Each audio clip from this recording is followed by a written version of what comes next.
ఇండోసోల్ కంపెనీకి ఎక్కడైతే కర్రలు మార్చారో అక్కడ 3 పంటలు పండిస్తారు. అక్కడ రైతులందరూ కూడా మేము జగన్మోహన్ రెడ్డి గారి దృష్టి తీసుకెళ్లాం, మొత్తం కల్పించాం. వాళ్ళు ఒకటే హామీ ఇచ్చారు, మీరు ఏదో రూపంలో కోర్టుకు పోండి, మీరు ఆపండి దాన్ని. నేను అధికారంలోకి వచ్చిన తర్వాత, నేను ముఖ్యమంత్రి అయిన తర్వాత ఒక జీవో పాస్ చేసి మీ అందరి పనులు మీకు వచ్చే విధంగా నేను చేశానని చెప్పి వాళ్ళకి హామీ ఇచ్చారు. మీ ద్వారా వాళ్ళకు కూడా తెలియపరుస్తున్నాను.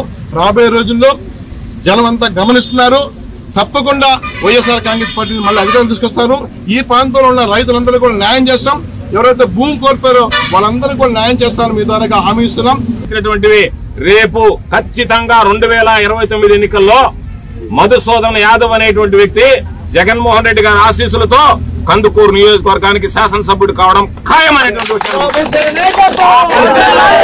అందరికీ నమస్కారం.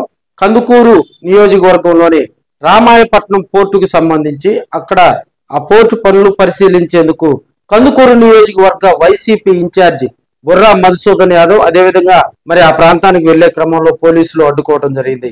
పోలీసుల తీరును కూడా వారి ఇరువురు వైసీపీ నాయకులు, వైసీపీ లీడర్స్ ఇరువురు కూడా పోలీసుల తీరును ఖండించడం జరిగింది.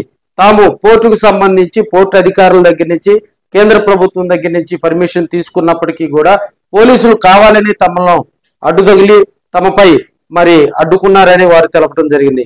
అదేవిధంగా పోర్టుకు సంబంధించి గత వైసీపీ ప్రభుత్వంలో భారీగా నిధులు మంజూరు చేశామని, వాటి పనులు ఇప్పుడు జరుగుతున్నటువంటి ఆ కార్యక్రమాల తీరుతెన్నులు పరిశీలించేందుకు వెళుతున్నటువంటి మా అబ్బాయి పోలీసులు అడ్డుకోవటం ఎంతవరకు సమంజసమని, రాబోయే రోజుల్లో కందుకూరు ప్రాంతంలో ఉన్నటువంటి ఇండోసెల్ ప్రాజెక్టును కూడా అడ్డుకుంటామని, ఎందుకంటే ఇండోసెల్ ప్రాజెక్టు ద్వారా కూడా కందుకూరు ప్రాంతంలో ఇండోసెల్ ప్రాజెక్టు ద్వారా కరేడు రైతులు విలువైనటువంటి భూములు, వ్యవసాయ ఆధారితమైనటువంటి భూములను కోల్పోయే విధంగా కూడా ఆ ప్రాజెక్టు దానికి సంబంధించి భూములు కేటాయింపులు జరిగాయని మరి బుర్రా మధుసూదన్ యాదవ్ అదేవిధంగా కాకాని గోవర్ధన్ రెడ్డి వారి ఇరువురు కూడా ఫైర్ అయ్యారు. అదేవిధంగా ప్రభుత్వ తీరును, కూటమి ప్రభుత్వం తీరును నిరసిస్తూ అదేవిధంగా పోలీసులు వ్యవహరిస్తున్నటువంటి దానిపై కూడా వారు మండిపడ్డారు.